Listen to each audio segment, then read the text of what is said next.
Well, there is a new and vile wave of global child exploitation where Filipino parents are selling their children as sex slaves online. Shamefully, a large chunk of the demand is coming from Australian paedophiles, but while our country is a big part of the problem, our authorities are also helping solve the problem. 10 News First reporter Kimberly Sokov went to Manila for this story. It's known what they're doing inside and it's illegal. I feel nervous and scared.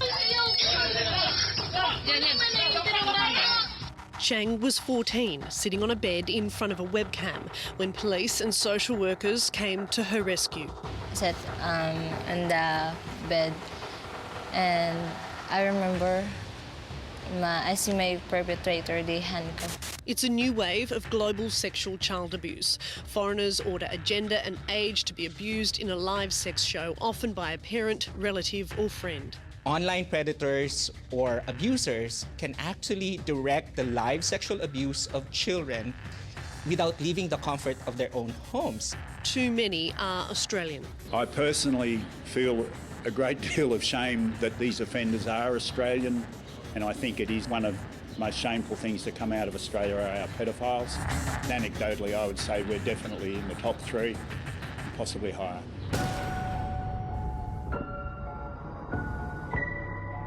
Half of the victims are 12 years or younger, some are only months old.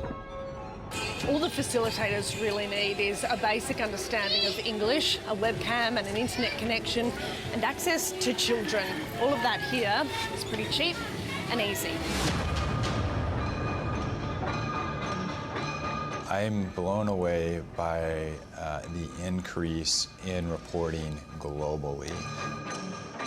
We are still grasping globally at the scope of this. Scott is an undercover agent for International Justice Mission. He poses as a Western pedophile. Do you think the general public know how bad it is?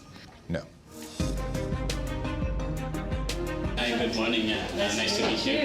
But an international force is being mobilised under William McAvinter, the Filipino chief of protecting women and children. We admire actually Australia for admitting that they are ashamed that their nationals are into this. But in the holding cell next door to his Manila office, he shows us an American pedophile and local facilitators. For trafficking, they're facing multiple life sentences.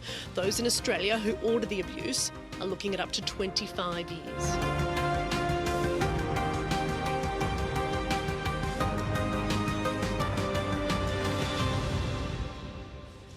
Kimberly Sokov is on our panel to talk more about this. Kimberly, you're a mum of 2 beautiful children. This must have been a very hard story for you to tell. Why would parents do this to their own kids? It was really traumatic, actually, to be there and to hear some of these stories. But I think living in a first world country and privilege as we do, we cannot understand these parents, the poverty. These parents have no choices, and this is the thing.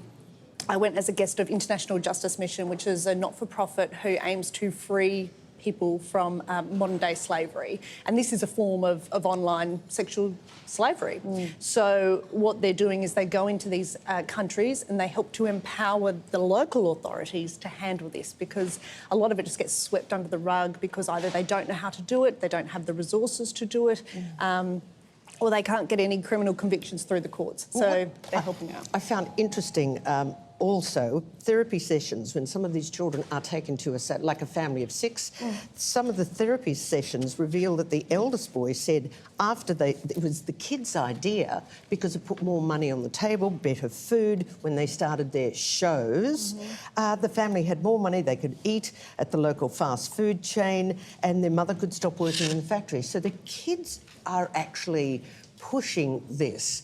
Or being brainwashed into thinking that they're somehow helping their family. And that is a very, very heavy thing to carry on their shoulders. But it's normal. It's normal for them. So online live streaming, how do you stop it? It's very difficult to stop, and a lot of this is being done on secure modes of communication online. But the Australian Federal Police and the International Justice Mission have undercover investigators who have the horrific task of posing as Western pedophiles to basically try and trap them, find out where these children are and rescue them, convict both the facilitator over in the Philippines or wherever it may be, and arrest the predator here in Australia.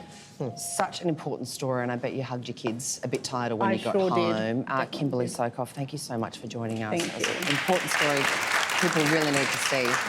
Okay, up soon, a bit of happy news. We'll check back in with Angela Bishop, who is live in Windsor on Royal Baby Watch. But next, all the latest news headlines with Tash. We'll see you soon, Australia.